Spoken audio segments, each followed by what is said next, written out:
Welcome, everybody, dear colleagues and friends. My name is Ulrich Pagel. I serve as chair of the Center for Yoga Studies here at SOAS, and it is a great pleasure to be able to welcome you all today to our first seminar in term 3. We continue our very busy schedule, of course, as we have done so during term 1 and term 2. And we hope to be able to welcome you throughout term 3 for also the coming talks. Today we focus on an area on which we have not focused, have not had the opportunity to focus much hitherto, and that is on yoga studies in South America. Much of our work today has been preoccupied with the Indian tradition in its various manifestations, South Asian tradition perhaps. So it is with tremendous pleasure and excitement that I am able to introduce today, very briefly, Professor Muñoz for his talk today on the study of yoga as it has evolved, as it has become an important phenomena in South America. We have in the chair today Ms. Adriana Madonaldo, who has been studying towards, who has completed her MA in the tradition of yoga and meditation here at SOAS, and who has now embarked on PhD work in her own right. It was wonderful to see you, in particular today in your role as chair of today's event. So without further ado, I'd like to hand over to Adriana for her introduction to the speaker and the topic. Thank you very much. Thank you, Rick, and thank you, Adriana Maldonado, and I am a PhD student at the Open University under the guidance of Suzanne Newcomb. And I am looking into the role of absorption in modern postural yoga, both from the historical perspective and also phenomenological perspective. But today I'm going to introduce Dr. Adrián Muñoz. Adrián is a faculty member at the Center of Asian and African Studies at El Colegio de México. His work focuses on the broad cultural dimensions of yoga, including its history, literature, and contemporary adaptations. He is the co-author of Historia Mínima del Yoga, 2019, and has contributed chapters to Routledge Handbook of Yoga and Meditation Studies and the Routledge Handbook of South Asian Religions, 2021. His most recent publication is a Spanish translation of the Yoga Bija and the Goraksataka, 2024. He currently leads Proyecto Yola, a collaborative research initiative dedicated to exploring the history and practice of yoga in Latin America. Adrián, could you begin by introducing Proyecto Yola to our audience, including its aims, scope, and the context in which it was developed? Hi, hello. Well, to begin with, I would like to thank the SOAS Center for Yoga Studies, Ulrich Pagel as the head, and of course, Jacqueline Hargreaves. I'm most motivated by this invitation. It's an honor, it's a pleasure, and well, I'm just about happy to speak about the project and the book project attached to the research project itself. I'm going to share a PowerPoint to help follow what I'm going to expose in the next minutes. And I hope we won't have any difficult or technical difficulties. I hope that you are all seeing the screen already. Yes, we can see that. Thank perfect. You. Okay, perfect. So, yes, I will try to give a brief account of the Project Yola itself before going into the more detailed discussion of the book project. So, well, as most of probably the scholars around these sort of issues know, the phenomenon of religious movements have been gaining momentum, which is part of a wider discussion about religion and modernity. And in such a context, there are diverse lines of inquiry which have been of special interest for scholars in different academic disciplines. Each of them has a distinct scope, but they often meet as issues of transmission, reception, and adaptation can be shared. Thus, one important field within this whole domain is that of adopted or transposed religious groups or practices to a different context, not only by means of missionary enterprises as such, but rather in terms of adoption, translocation, and repackaging. And in this line of inquiry, the growing field of modern yoga is especially significant. It has invited a dialogue with other academic efforts, such as studies on esotericism, religious change, globalization, among others. So we have very important and pioneering works in this line of research, works like those of Elisabetta de Michaelis and Joseph Alter and Mark Singleton.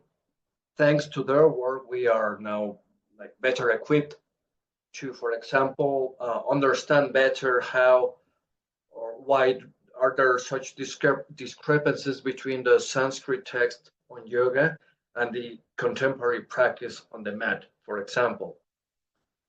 We also have a much clearer picture of the different trends and roots of influences that have shaped modern yoga and the multifaceted factors and actors that foster ever newer forms of yoga, along with their negotiations with the logics of the market, the media, and even postmodernist discourses. So I eventually became curious about what sort of things happen in such scene within the context in which I am based, which is Mexico within Latin America. I wonder what sort of things that I'm reading in these other works have what are the equivalents, or what are the expressions like in this region. And fascinating as it is, the field of modern yoga studies offered almost nothing on this question. So then this interest of mine turned into a motivation to begin a new line of research. It was a completely new line of research for me. I had done different things, but nothing like this before. So I was very enthusiastic. But then very soon I realized that it was a very ambitious enterprise, impossible to be executed just by me. So I decided to launch a collective project to probe into the histories and the forms of yoga in Latin America. Evidently, a group of people, instead of just one individual, from diverse disciplines and in different locations, would prove a much appropriate force to study all of these issues.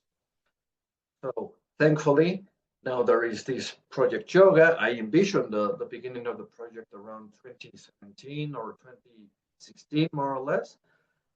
So it's been some years already, but there is much to do, much to do. Now, a major challenge when trying to assess the reception, the adaptation, and the development of South Asian and yogic traditions in Latin America is the enormous size to be dealt with. Latin American countries span almost the whole continent. All of the South, most of Central and the Caribbean, and then one country in the north is basically the whole of the American continent. Understandably, there can be no homogeneous outlook, even if there are common tropes, trends, and agents. Now, the scope of Proyecto Yola, therefore, sympathizes with similar efforts that have been launched to explore trajectories of yoga in, say, Italy, the UK, Indonesia, Japan, the Czech Republic, Russia, among others. Now, they all may partake some things common to global yoga, but of course, each of these histories has also a distinct flavor of its own. And in this sense, Latin America is tutti frutti, indeed. So more or less, this is the mission, so to speak, of Proyecto Yola.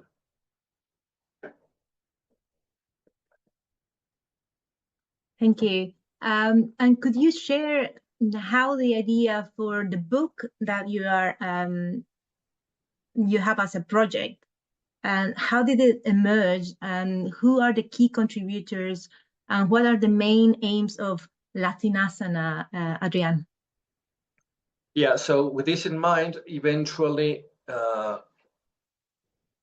this project came to take form. It's a book project. It's almost finished, but not quite yet. It's been a little bit difficult, but it's almost there. So the title is Latināsana, the avatars of yoga in Latin America, and the editors are Adrián, a very dear colleague of mine, and myself.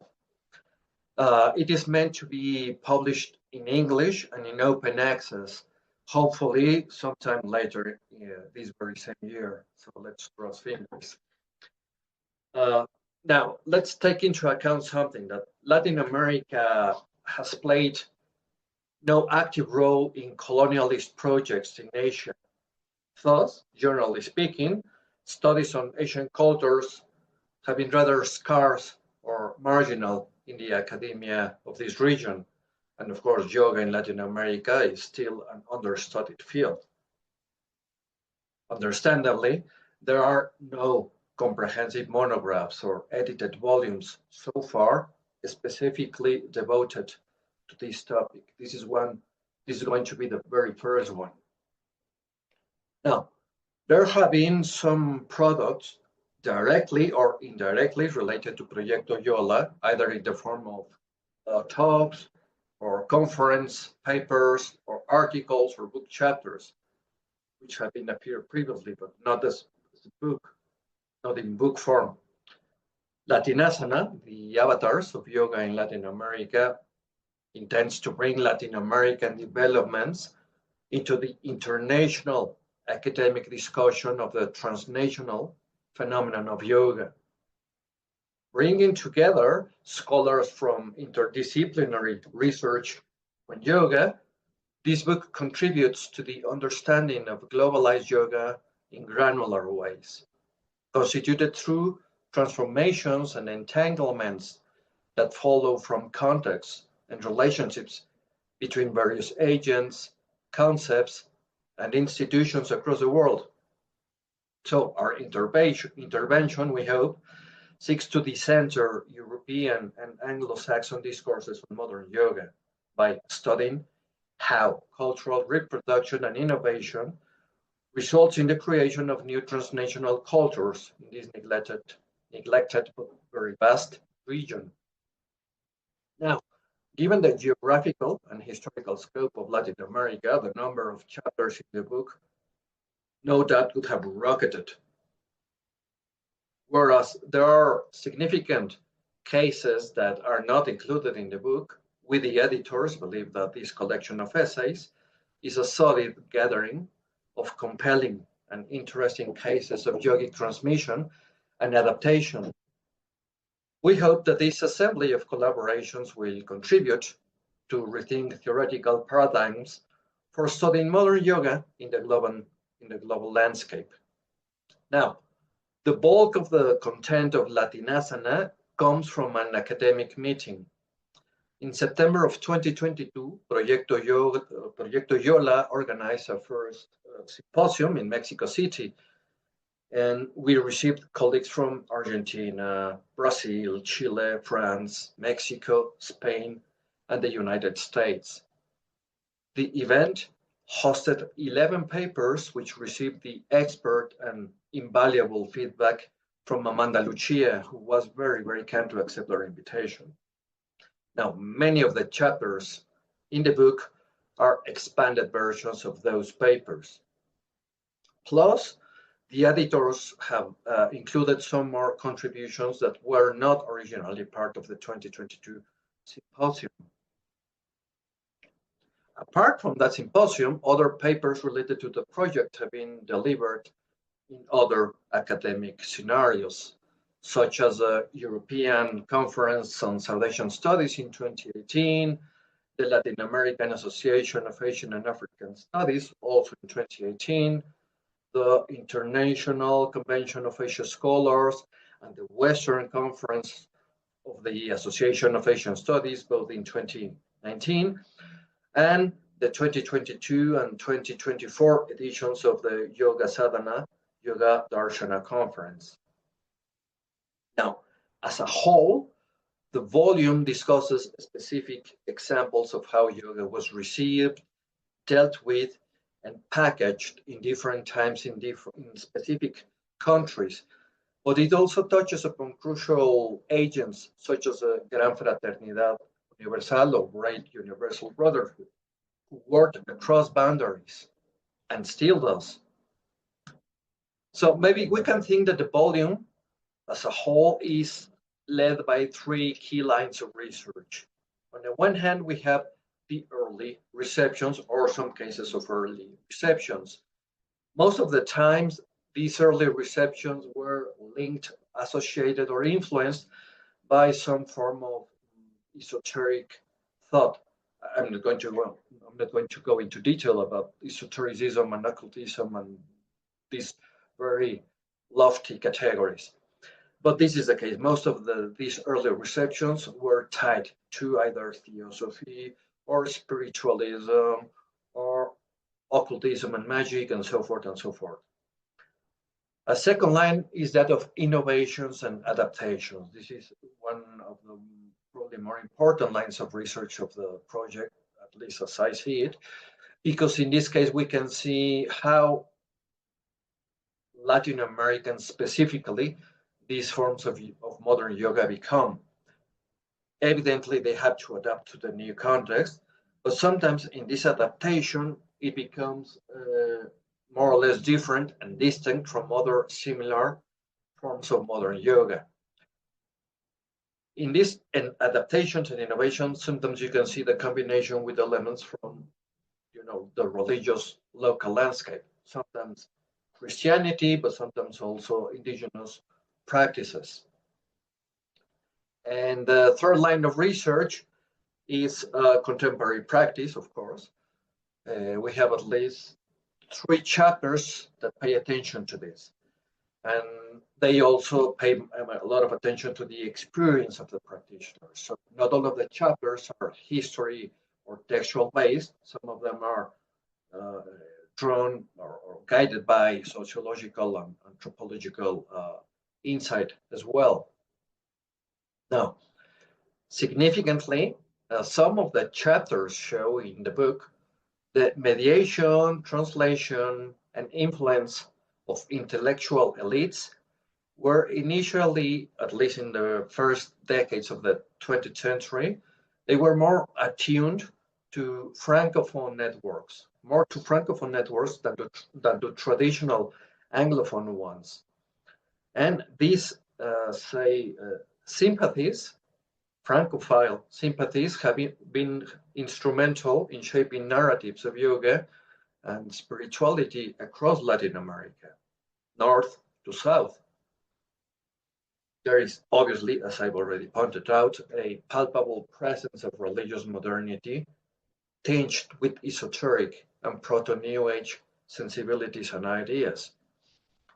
And in this line, Latin America occupies a pivotal position in the global history of yoga, emerging as a new epicenter of spirituality and yoga, championed by influential pioneers, including renowned theosophists.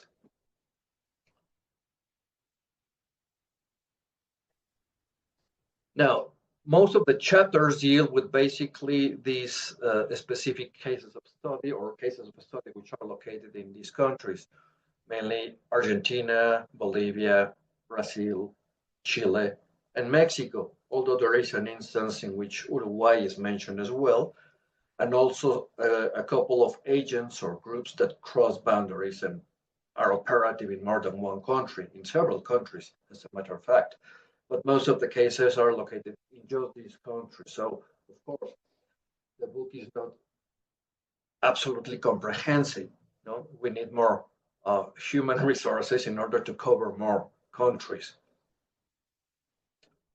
Now, in terms of more specific, crucial topics that derive from the three main lines of research, maybe we can identify these 6 or 7 themes. On the one hand, the New Age sensibilities, of course, which in a way is an inheritance of the former relationship with esotericism. But what I think is pretty obvious is that New Age cosmology or sensibility is present through and through, from the earlier receptions of yoga up to the more contemporary forms of practice in a greater or lesser degree. Now, this is also very crucial and is a whole logic of the circulation of specific texts and also of people. And this, of course, implies global networks. So we need to understand that Latin American yoga is not just a local phenomenon. It partakes of wider international interactions and tendencies of new religious movements, while at the same time, of course, there is an internal and regional movement. One such important network, of course, was the Theosophical Society, which was very active around the globe, and especially that's the case in Latin America. Many texts that circulated in all of Latin America were published by Theosophical publishing houses in Spanish, not just in English. Then we have also adoption of international forms of modern yoga. Obviously, the modern Hatha yoga or Iyengar yoga, for example, are very successful in Latin America, as is, of course, Vinyasa yoga. In this volume, there is not a lot of discussion on this issue as such, but it is important for the wider project. And as I've already mentioned before, innovation is very important for these forms of Latin American yoga or yogas, specifically the formation of yogic schools or circles. So it's not just the adoption of Anglophone or Indian forms of yoga, but also the formation in Latin America of specific new brand forms of yoga. Sometimes they are derivations of a former lineage or practice, but it very soon becomes completely different, a completely different entity with a different outlook, practice, and a very distinct approach towards the adherents. This goes hand in hand with very powerful syncretic tendencies that involve sometimes the negotiation of yoga with, for example, indigenism, which is a movement that claims to reivindicate indigenous native practices, beliefs, and customs. This in turn implies symbolic projections of the landscape, the terrain, sacred lands, and sometimes this also involves difficult, complex negotiations with sacred, rather secular spirituality. So secular spiritualities that somehow get into dialogue with projections of sacred power energies that are in the land and somehow can be accessed through these syncretic practices. And then, of course, the other subject would be sociology of contemporary practice, which I've already pointed out. So all in all, the volume is comprised of 14 chapters. The first of the chapters is by Philippe Deslippe, and his chapter suggests that one of the most influential early teachers of yoga in Latin America was William Alder Atkinson, also known as Yogi Ramacharaka, who did not speak Spanish and never set foot outside of the United States. The yogic teachings of Ramacharaka combined physical culture, new thought, and the perennial philosophy of theosophy, and these were quickly rendered into Spanish and Portuguese by a handful of translators, only a few years after these teachings appeared in English. Promoted by several publishers in Spain, Brazil, Chile, Mexico, and the United States, the Yogi Ramacharaka books spread among metaphysical seekers and mass audiences throughout Latin America and set the stage for the later mass popularity of yoga by popularizing yogic concepts and being a direct and significant influence on numerous prominent yoga teachers. This leap underlies the influence of transnational publics, such as the Theosophical Society, the Vedanta Society, and Rosicrucianism, but he also traces specific Latin American publishing houses. In this way, the author draws attention to the power and mobility of texts as a catalyst for the global diffusion of yoga, as opposed to charismatic figures and in-person instruction. So the history of Yogi Ramacharaka in Latin America is perhaps surprising and counterintuitive, but the slip shows that it is significant in the history of yoga in Latin America, and also the early history of modern yoga itself. Now, I'm going to present the chapters more or less in chronological order, in the sense of how these things were developed in Latin America. You would notice that there is no clear line. Actually, what you would see is that this is like a mare magnum, different waves of things happening more or less simultaneously, but most of the times you have independent waves which are not necessarily aware of the other wave. And then, of course, there is an underlying current which sometimes would link some of these waves, not always, as is the case of the next chapter by Macarena Gonzalez. In her chapter, Macarena offers a contextualization of the first yoga school officially established in Chile in the very, very early 20th century, the Sutta Dharma Mandalam.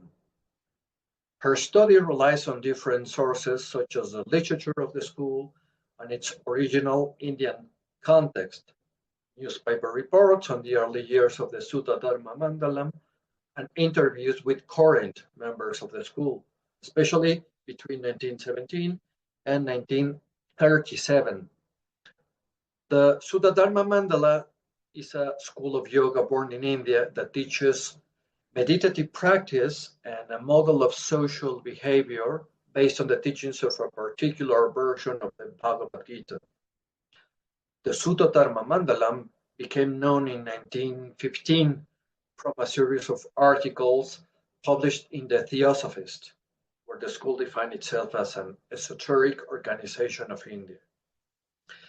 Its audience in Chile responds to a socio-political context that differs from Chileans' general perceptions of India. Here, it eventually incorporated Christian practices, making a very syncretic group. The founder of the Chilean branch, Benjamin Guzmán Valenzuela, also known as Sri Vajra, was a central key to the process of generating the imaginary of yoga in Chile, making him the allegedly first Indian Latin American yogi. And this is worth mentioning, he received remote instructions and initiation through letters directly from India to Chile.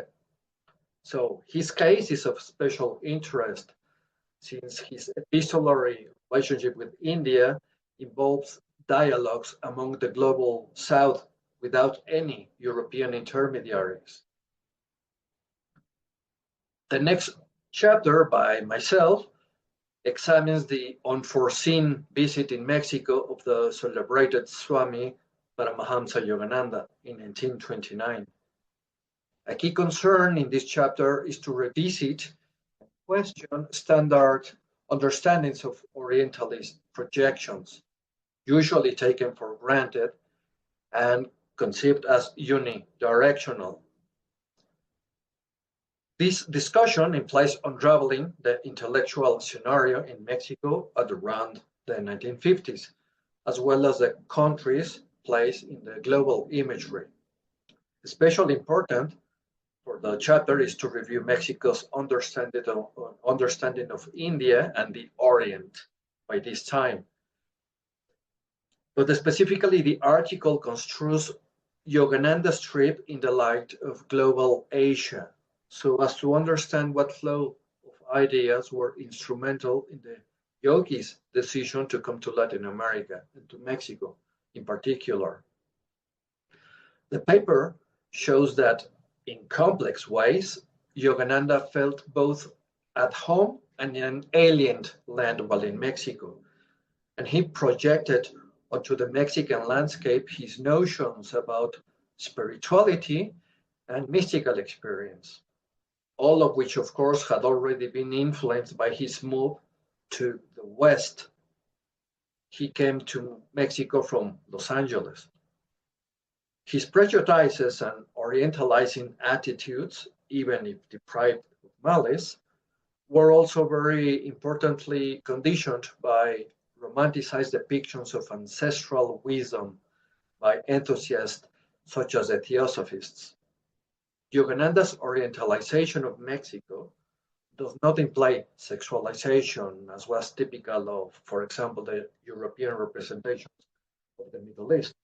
But his orientalization rests more on mystification, projecting a reified or deified other that is ambiguously different, but at the same time mysteriously similar. The next chapter by Ananda Ceballos traces the impact in Latin America of so-called integral yoga, which is generally attributed to Aurobindo Ghost, or known as Sri Aurobindo. Sri Aurobindo developed a comprehensive system of yoga that integrated and harmonized the physical, the mental, and the spiritual aspects of the individual. His approach emphasized the revolution of human consciousness with the ultimate goal of attaining a wider social transformation. However, the author of this chapter explains that in most of the cases, those who claim to teach integral yoga in Latin America do not refer to Sri Aurobindo's definition.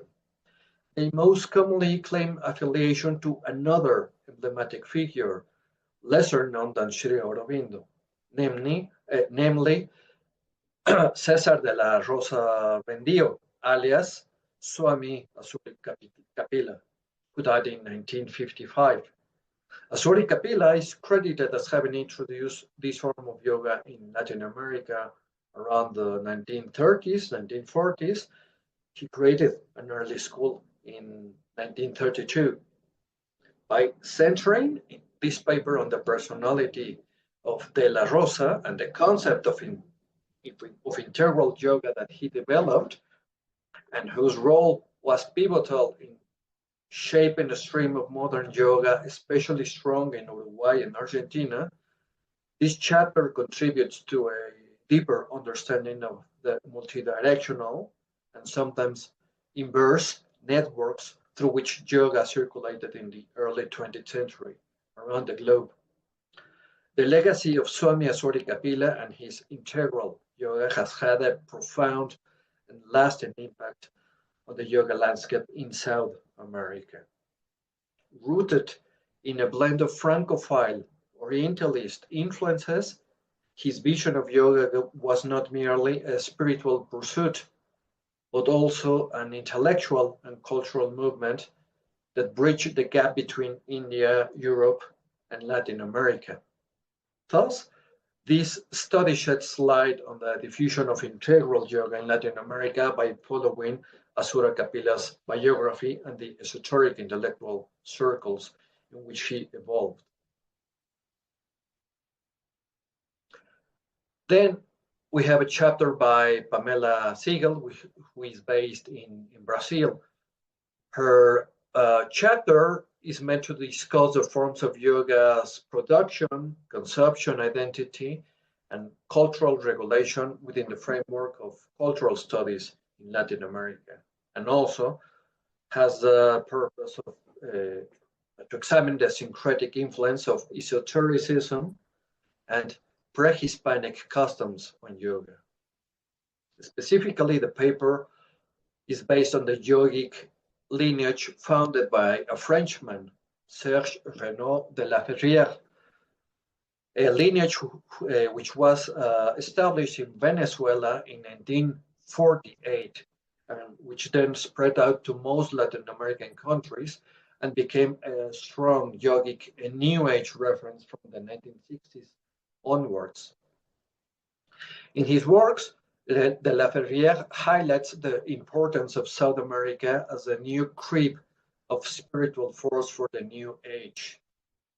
In addition to stating that the New Age of Aquarius began on 21st of March, 1948, he also pointed out that the spiritual center of the world was now located in South America, more specifically in Peru. De la Ferrière stated that the yoga system as a whole does not really originate from the East or the West.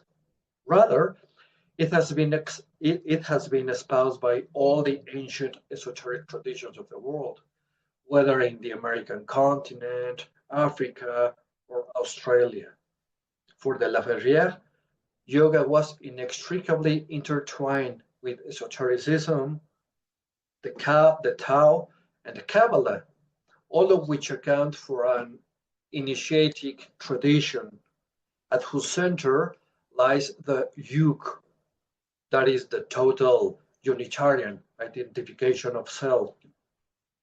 This novel syncretic New Age yogic philosophy became one of the most successful promoters of yoga in Latin America for decades. And what is important is that this was initially begun by a Frenchman, but it was quickly undertaken by a host of Latin American adepts. There are at least another 2 chapters which somehow deal with this movement. The next chapter by Miriam Santos deals with the transnational circulation of instructors of Hatha Yoga between Brazil and India. She writes that in the 1970s was established a regular flow of instructors and practitioners between Brazil and India directly. Organized groups and independent travelers departed mainly from Rio de Janeiro and Sao Paulo to 2 main Indian institutions, the Shivananda Ashram in Uttarakhand and the Yoga Institute in Maharashtra. However, the connections between yoga practitioners in the 2 countries go back to at least the mid-1950s, when a small group of physical educators based in Rio de Janeiro started practicing Hatha Yoga and developed an interest in both knowledge exchange with Indian yoga masters and professional training in the South Asian country. So this lengthy chapter reconstructs and analyzes the historical processes related to the insertion of yoga instructors, specifically Hatha Yoga instructors and practitioners based in Brazil. This in the light of yogic transnational networks and communities created by 2 Indian yogi masters, Swami Shivananda Saraswati and Sri Yogendra. Well, then the chapter moves and focuses on the analysis, focuses on the role played by a member of a group of Hatha Yoga enthusiasts, namely Jean-Pierre Bastieu. Working as a team, Bastieu and his associates engaged with postural yoga teaching and traveling within Brazil and or to India. So the reconstruction and the debate about transnational relations connecting yogic communities in Brazil and India from the mid-1950s up to the 1970s reveals the existence of a complex and diverse field in which esoteric traditions coexisted with scientific schools of this embodied practice. The next chapter by Felipe Luarte traces the impact of the Shivananda movement in Chile, but the chapter looks specifically at the biographical accounts of Chilean swamis, such as Prashantananda and Ekananda, as well as the establishment and growth of two Shivananda-influenced yoga centers in Chile, the Shivananda Yoga Vedanta Santiago and the Yoga Shivananda de Villa del Mar. These assorted links began in the 1960s and, in general, occurred in a somewhat spontaneous and scattered manner, since there was no general planning from the central house in Rishikesh, as was the case in other parts of the world. Rather, these links responded to specific contexts in Chile, which implied the different stages in the process of reception and adaptation of beliefs and practices of Indian Hindu origin in Chilean culture during the second half of the 20th century. Now, all the ramifications of Swami Shivananda's teachings in India, in Chile, I mean, through his disciples, Shiva Premananda, Satyananda, and others, were carried out by small groups which work separately and without major context between them. These groups usually did share a common social and economic background. They were usually members of elites who could travel to Asia and who could afford to read books in foreign languages. They were usually in search for spiritual experiences, including yoga and kindredation practices. Another chapter in the volume is by Gabriel Martino. His chapter examines the yoga synthesis offered by the Brazilian yoga teacher Luis Sergio Álvarez de Ros, a self-claimed restorer of Swastika Yoga, a best-selling author and the founder of the Ros method. De Ros asserts that he systematized and recovered the ancient and original form of yoga, which was related to ancient tantric practices and based on Samkhya philosophy. According to De Ros, this ancient yoga had emerged from the matriarchal and naturalistic culture of the Indus Valley civilization. This contribution, the chapter's contribution, addresses the particular and idiosyncratic character of De Ros's synthesis, some relevant aspects of his appropriation of the hypothesis of the prehistoric origin of yoga, and the rhetorical strategies of legitimation that De Rosa employs in his writings.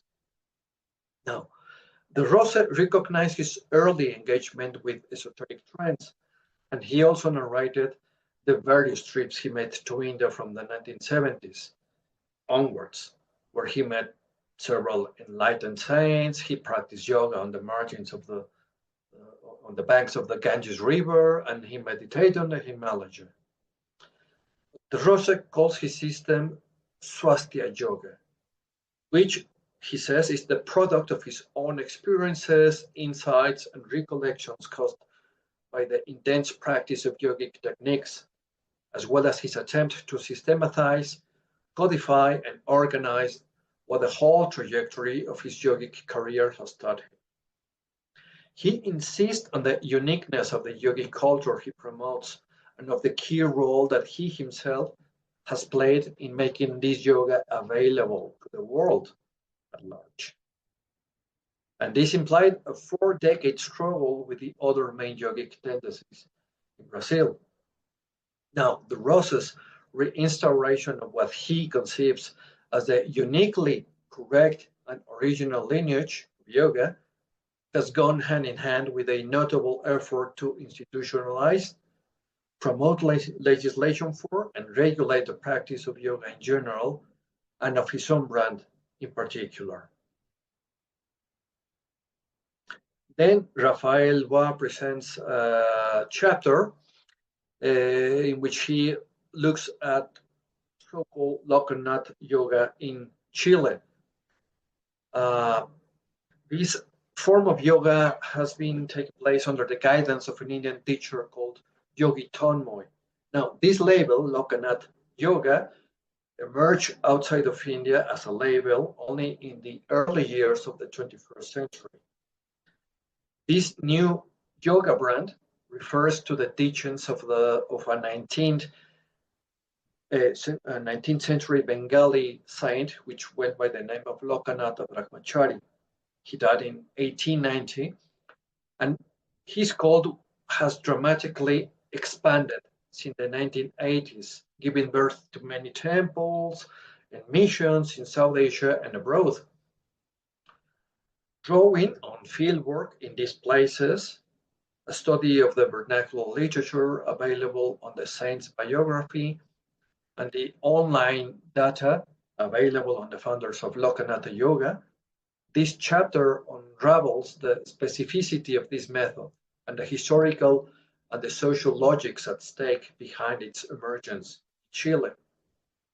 In doing so, this paper will enrich our knowledge of the yogic exchange between India and Latin America, and more broadly, shed light on the articulation between charismatic authority and reference to India in contemporary yoga branding. Now, the implantation of Loconath yoga in Chile not only transformed the local yoga scene, but also had greater repercussions in India, where the Kolkata ashram benefited greatly from having foreign devotees. It grew bigger and started attracting a wider local population. Throughout these international dynamics, what appeared as first as a Yoga Alliance certified branded modern yoga training outside of India became gradually a Hindu sectarian movement with its own line of gurus, rituals, pilgrimage. What is worth underlying here is that influences do not only come from South Asia or Europe or the US into Latin America, but sometimes they go back and forth with tangible outcomes on both sides. Then Mercedes Caesar presents a chapter in which she explores the different reasons for undertaking yoga practice in the Buenos Aires region in Argentina. As in other countries of Latin America and Europe, different studies in Argentina which analyze the intersection between yoga and health present common features. For example, the way in which this practice, yoga practice, becomes known and is promoted in social media and in Western mass media, as well as its association with ideas about well-being and health. So common issues are the centrality of yoga in search for well-being, its adoption as a complementary therapy to biomedicine in public health facilities, and the frequent amalgamation of psychotherapies, such as mindfulness and cognitive behavioral therapy, which resort to meditation and breathing control as alternative therapeutic methods. It needs to be considered that Argentina is deeply rooted in the Catholic tradition, and that biomedicine there is still the only medical specialty with legal authority to intervene on the body of an individual. Likewise, as in other places of the region, yoga entered the country at the beginning of the 20th century due to the interest it aroused in the intellectual and economic elites. And over the course of 100 years, more than 100 years, it has developed into a pervasive practice that is widely known among urban middle classes today.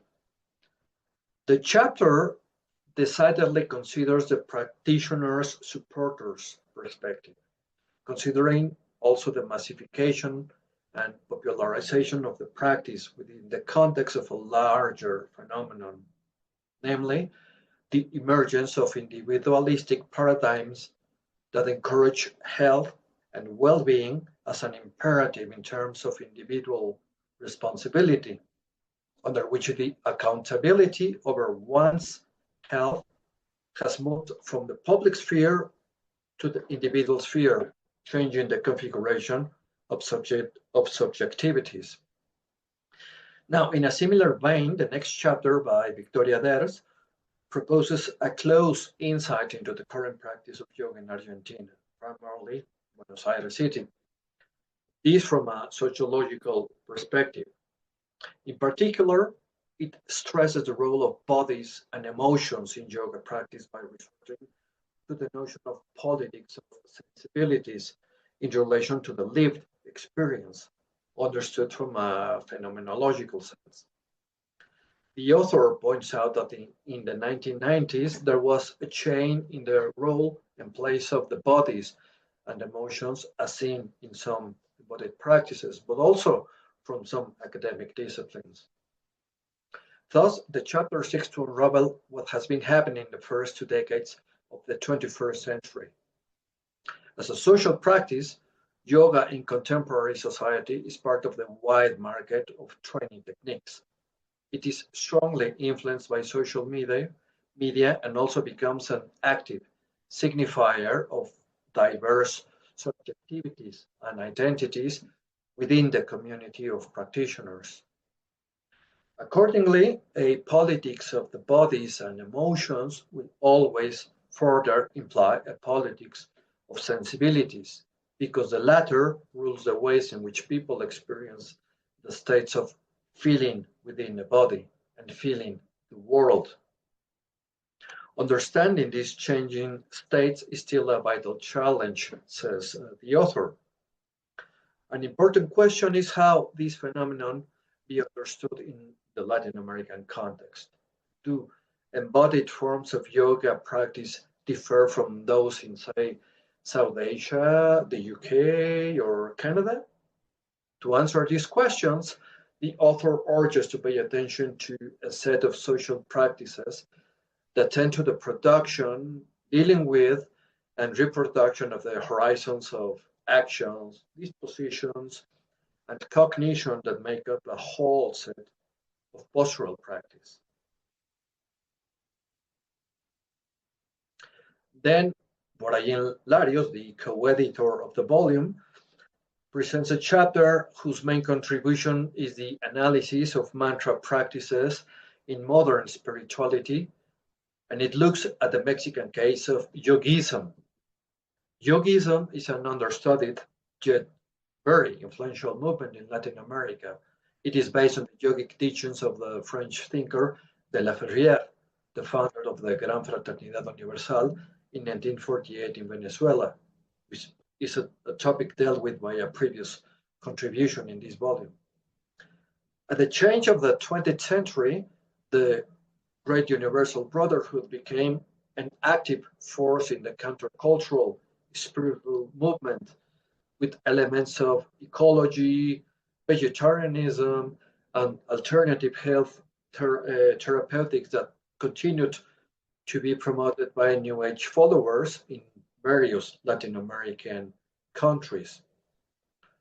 The author discusses a particular practice within Mexican yogism, contemporary practice, namely mantra repetition and music therapy within this group, to discuss how New Age movements, modern hatha yoga, and alternative health discourses converge in unique ways in Latin America, as understood specifically by Eduardo Soto, an indirect disciple of de la Ferrière based in Mexico. A musicologist and music therapist, Soto has recently made a stronger emphasis on the use of mantra and sound as part of yogism, as promoted by the masters of the Great Universal Brotherhood. This model incorporates asana sequence and the psychology of the body, as well as musical notes and bija mantras in order to stimulate and activate the human subtle physiology.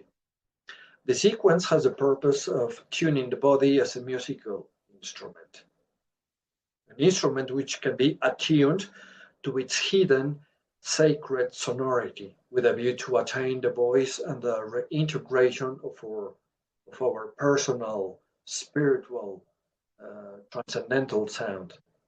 Thus, this study examines the intersections of sundry trends, cosmologies, and New Age mantra practice in Latin America.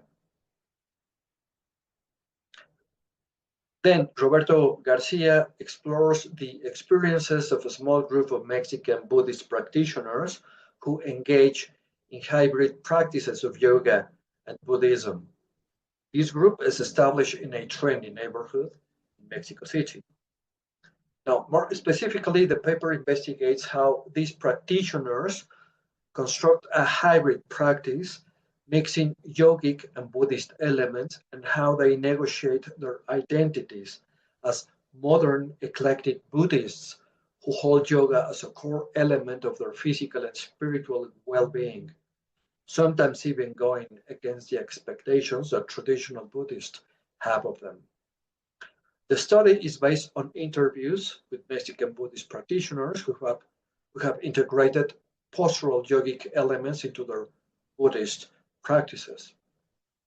The aim of the study is to understand the agency of these practitioners in constructing new forms of practice within the blurred limits of Buddhism and yoga. The author seeks to shed light on the ways in which practitioners actively engage in the construction of their spiritual practice, rather than merely remain passive adopters of a given pre-existing tradition. In general, Triratna Tibetan and Zen Buddhism integrate with postural yoga, with an emphasis on therapeutic yoga and hatha yoga, which are sometimes accompanied by breathing techniques and recitations. As in many other parts of the world, in Mexico, both phenomena have seen a boom in the last decades, gradually gaining its foothold as commodified practices whose multiple variants cross along social classes, especially in major urban centers. Now, I have skipped one previous chapter because, well, it belongs to the chair of this session, Adriana Maldonado, and I would like her to present herself, the content of her contribution to the volume, if you like, Adriana. Yeah, thank you. Thank you, Adrián, for the opportunity to present my own research. I must confess that before this invitation, my academic background and current context had previously shaped my approach to yogic studies through a predominantly European lens. However, this project provided me with an invaluable opportunity to conduct research in my own home country, Bolivia. And the experience has been fascinating, I have to say. I was particularly struck by the ways in which local traditions and beliefs have been adapted and integrated into yoga rituals. And I don't know if, just quickly, I'm just going to share a few pictures while I say a few words. I won't take long. Okay.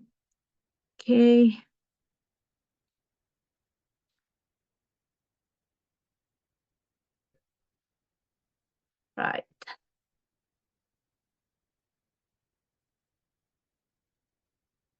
Okay, I hope it's working. Yep. Yes, thank you. Great. So I really believe that this research offers a valuable model for understanding how yoga can be culturally reinterpreted to support identity and spiritual formation worldwide.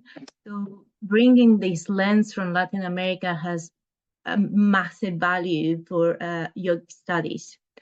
Yoga was introduced to Bolivia through different texts. For example, one that had a really big impact in the yoga community in Bolivia was Autobiography of a Yogi by Paramahansa Yogananda, and later was expanded by the Great Universal Brotherhood that already Adrián mentioned. This was integrated into a already strong Christian culture, and also blended with Andean perspectives. Talking to some of my interviewees, for example, the notion that God, sometimes seen as a Catholic God, took the place of consciousness, and Mother Nature and Pachamama took the place of Prakriti, or matter, nature. And those ideas of mixing Catholicism with Indian philosophy, Samkhya philosophy, and Andean cosmovision, I found it fascinating. Yoga practices in Bolivia significantly influence both personal and social identities as well, serving as tools for spiritual development beyond institutional religion, and helping practitioners navigate and integrate multiple facets of their lives. Finally, the idea that yoga means union with God remains quite important for the yoga Bolivian community. I'm just going to show a few more pictures. And also equally important, the value or the love of union with nature, that is Pachamama. So that there's this duality of male-female consciousness and matter or nature that is very strongly rooted in Bolivian yoga. So there's a few pictures here of some Bolivian yogis practicing at 4,000 meters above sea level in La Paz and near Potosí. And this is from the Tiahuanaco ruins. So yeah, I think that example of Bolivia, as said before, offers a valuable model of a different lens of yogic studies to a conversation, an international conversation of what yoga is and is not, outside a little of this Anglophone discourse. Thank you, Adrián. I think. No, thank you. Your chapter in particular is very illustrative of all of these syncretic tendencies that I pointed out before. And of course, as well, you have the impact of Yogananda and the strong influence of the great universal brotherhood, of course. I mean, it all comes together in this particular collaboration of you. It's great. You know? We're happy to have your contribution. Thank you. And I have a question, Adrián. I hope it's okay now to just mention this, but looking ahead, could you share some insights into your upcoming projects or areas of research, and how do they build upon or diverge from the work presented in Latināsana? Yeah, of course, there is plenty of things to do. I mean, the volume itself is like a humongous thing to tackle, but there are many, many things to do. So I think I'm going to go back to my PowerPoint presentation. I don't know if what are you watching? Yeah, okay. I think you're there, right? So yes, there are other cases of study, of course, and different other lines of possible research. On the one hand, for example, I say that we need more studies, specific studies to watch closely the role that specific occultists and theosophists and others played in spreading yogic teachings of various sorts. I'm thinking especially of Gina Rayadasa and his 2 Latin American tours, but also Krishnamurti and even Aleister Crowley, who came to Mexico in 1900, and apparently he was doing yoga, postural yoga, somewhere in Mexico. No? So this still needs to be studied. Another important thing to study is well, yogic trends in Central America, for example. This volume has almost nothing to do about it. But I know for sure that, for example, Jivan Mukti yoga is very strong in Nicaragua. And from Nicaragua, it has a very powerful outreach to other parts in Central America, Honduras, Guatemala, Costa Rica. So if Latin American yoga is understudied, but yoga in Central America is completely not studied at all. And this is a shame, no? I hope that for a next volume or a special issue in a journal, we can account for forms of yoga in Central America. This goes hand in hand, as a matter of fact. Another thing would be to have in-depth studies of the profitable impact of the yoga retreats and the rise of spiritual tourism. So places precisely like Costa Rica, but also Tulum in Mexico, have become very strong competitors in the world scene for this spiritual offer. There are very strong advertisements to bring people to these retreats. And there are, of course, a lot of money going on there. No? I'm not saying that this is necessarily wrong and that they shouldn't be happening, far from that. No? But this is part of the whole Latin American or modern yoga landscape, as a matter of fact.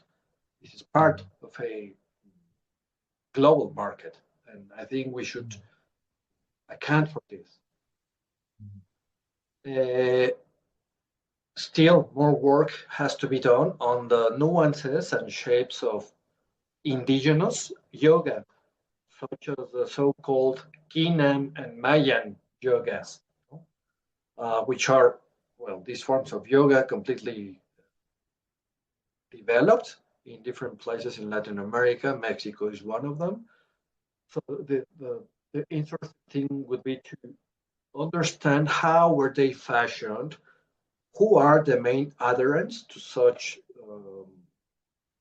indigenous form of yogas, and how do they converse, if they do, with more Indian-based forms of yoga, or even modern forms of yoga? What are the relationship of these, say, native forms of yoga? We need also to inquire about the role of yoga in India's cultural and political activities through the diplomatic missions in Latin America. Especially, I'm thinking of the activities for the International Day of Yoga or the inauguration of Hindu temples in different Latin American localities. As you can see, this is one thing that happened, but of course, the Indian embassies in different parts of the region sometimes are very much involved in the organization of activities of yoga, but also sometimes for, show of performative arts, dance in particular, because yoga and Bollywood and traditional Indian dances are part of India's soft power. This is, well, still to be studied critically. Let's hope that we can do this in the near future. Now, another possible line of research, and this I think concerns all of modern yoga, not just Latin American yoga, is the impact of the COVID pandemic in the dynamics of yoga teaching. As we know, there was an increase of online classes, but then also an online forums and webinars such as this to discuss different topics related to Indian history and practice and philosophy and so forth and so forth. So this is a niche which still deserves some attention from specialists. Let's see what happens. What else I think would be important to analyze?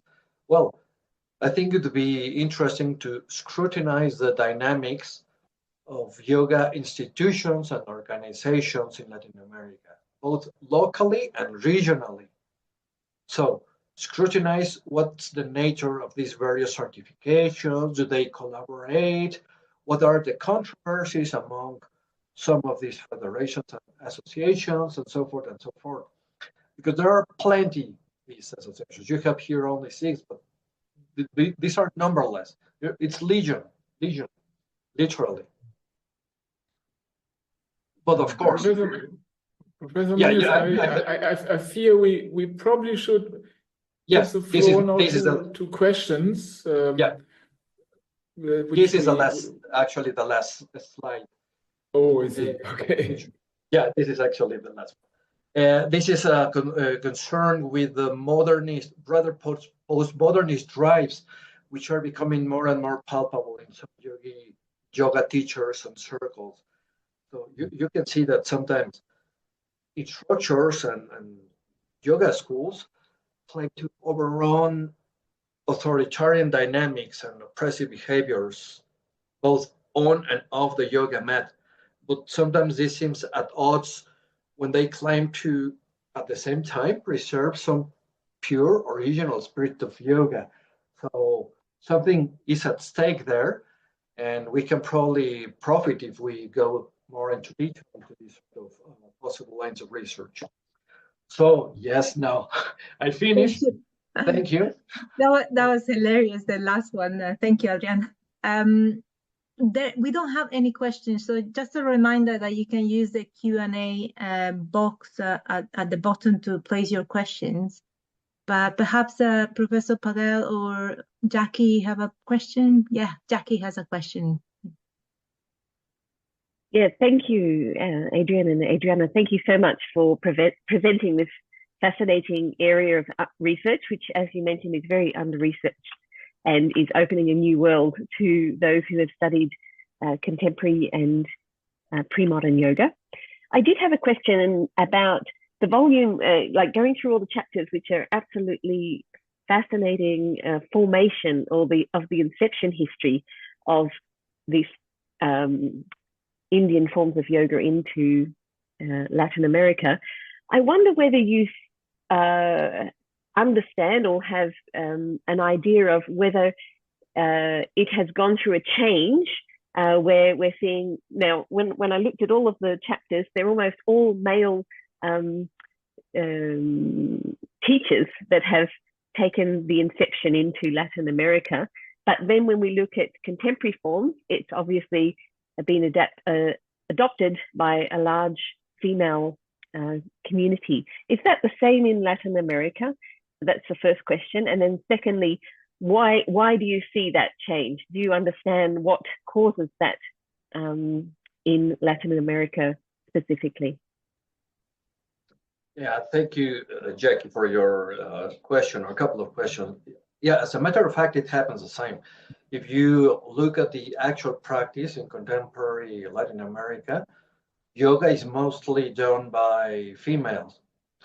Proyecto Yola actually has this survey to understand the state of the practice in different Latin American locations, and we have statistics.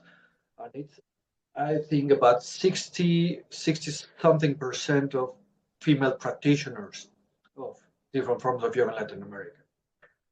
And yes, of course, this contrasts with what we see historically, which it's been basically male inceptors or diffusers, or yoga teachers, with an interesting exception, a very interesting and fascinating exception, which is not included in the volume. Unfortunately, we weren't able to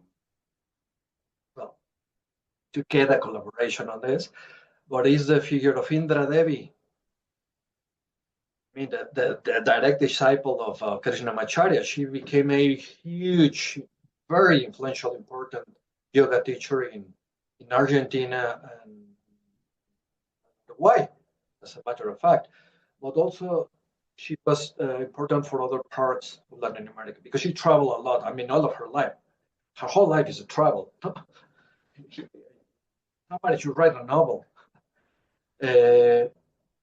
So, of course, we need a study, a more detailed study of Indra Devi's impact in Latin America. This is still understudied, and it is a shame, such an influential figure. I think in part, she is one of the reasons why so many women are now undertaking yoga. No? I mean, since she was in the US, of course, that's when the change became very, very clear, no? As I see it. Thank you, Adrián. We have a question from Hector from Guadalajara, Mexico. He says whether in the volume you are going to mention the impact of yoga on the early Mexican politicians like Antonio Caso and writers like Octavio Paz, Nobel Prize. Thank you, he says. Thank you. Well, not in this book, but I have published two articles. One concerns Francisco Madero and his understanding of the Bhagavad Gita, and the other article concerns José Vasconcelos and his Estudios Indostánicos. But specifically, I focused on his understanding of yoga. But since those things were already published, I didn't include them in the book. I wanted to write something new. But there is plenty of things to be done. And yes, Octavio Paz is something I would like to come back to. I wrote a book chapter in Spanish some years ago on Octavio Paz's understanding of India, but specifically his translation of some Sanskrit poems. Octavio Paz didn't read Sanskrit, but still, his translations are very good. And I think that it's because of some shared sensibility or something. We don't have any more questions, I think. Yeah, but please, it's not late. But if it's okay, I can ask one more question. Is that okay? Yes. Yeah. So the role of the Great Universal Brotherhood, as far as I understand, was pivotal. How much of this organization was a cult, you think, Adrián? Was it? Do you think it was a cult at some point? Could you consider the Great Universal, particularly at the beginning of its existence, as a cult? Well, I would not think so. I mean, there might be one or two things written on this, not much. I don't think so. The thing is that it became so massive, but at the same time with so many offshoots, that I think that somehow prevented the Brotherhood from becoming a cult. It sometimes, at least some of the instances or examples or branches of the Brotherhood is probably sometimes a little bit more closed, or was formerly, probably not anymore, because now they have to compete with other offers for yoga. But I don't know. It's interesting because, of course, in the very inception of the Brotherhood, the impact of esotericism was very powerful. So it tended to be more like closed. There was a lot of emphasis on initiation and so forth and so forth. And whereas the New Age sensibility is still there, I am not quite sure that the esoteric one is as strong as it was before. No, it's not always the same. And, I mean, New Age is one thing; it inherits some things from esotericism, but it's not quite the same, and it's not the same as completely closed circles. So no, I don't think I would really. And now there is another thing, which probably helps to problematize the issue, is that the founder, de la Ferrière, he didn't stay much in Latin America. I think he was no longer than a year or 2 years at the most. So it very quickly became handled by, well, his wife, strangely. That's interesting. That's another figure, but she doesn't appear quite often in the literature. But she was the one who took charge of the Brotherhood, and then the disciples, who were all male, because the Brotherhood was basically male-oriented in principle. It's probably changing a little bit in some places, in different parts of Latin America. Thank you. I really find fascinating the history of the Great Universal Brotherhood. we don't have any more questions, but it's not late. We have a few minutes. Jackie has a question, I think. Yes, thank you again. You mentioned that for future study, the look at the institutionalization or forms of qualifying the profession of yoga. I wonder if broadly across Latin America, are you seeing yoga become a movement away from sort of spiritual pursuits or new age pursuits into the medical profession or into therapy specifically? Is there that type of dynamic happening in Latin America, or is it staying really with people who are individually doing it for wellness, as you've mentioned? Thank you. Well, I think that this happens. This would be true for all forms of yoga. Yes, they look for wellness. This, I think, is shared by most of them. Now, as I mentioned before, it's a huge region. It's very difficult for just me to give a complete, comprehensive account of what's happening in Colombia and Mexico and Chile and Ecuador. Different things happen. I am aware that in Argentina, for example, yoga does have a more stronger impact from medicine and science, and there are courses that take this into account. I don't think that we have this in Mexico, at least not as I know. There is one that I've heard of, but I haven't gone into detail. I know, I still need to understand this. Now, as whether it's going a little bit far or distancing from New Age, it depends. Because I said, if it's a yoga related to for example, the Universal Brotherhood, then no, it's still pretty much New Age in new forms, with new dialogues and novel techniques, but still very much in the same sensibility. No, in other cases, for most of the yoga studios or even the offer of yoga in gyms, I think what you would find is more or less what you can find in other places in the world, which is going towards secular forms of spirituality. So being spiritual, but not completely religious. But there is always a tension. It's very difficult to draw the line when it's that somebody stops being religious or is not being religious, because you can sometimes hear that the practice, the whole session of yoga, you can understand it as an offering to an intention. So this sounds religious, not just spiritual, but religious. It's very difficult, but I think this is something that needs to be discussed by all scholars in different disciplines, not just those who are studying Latin American forms of yoga. This is true of many new religious movements and modern forms of yoga around the globe.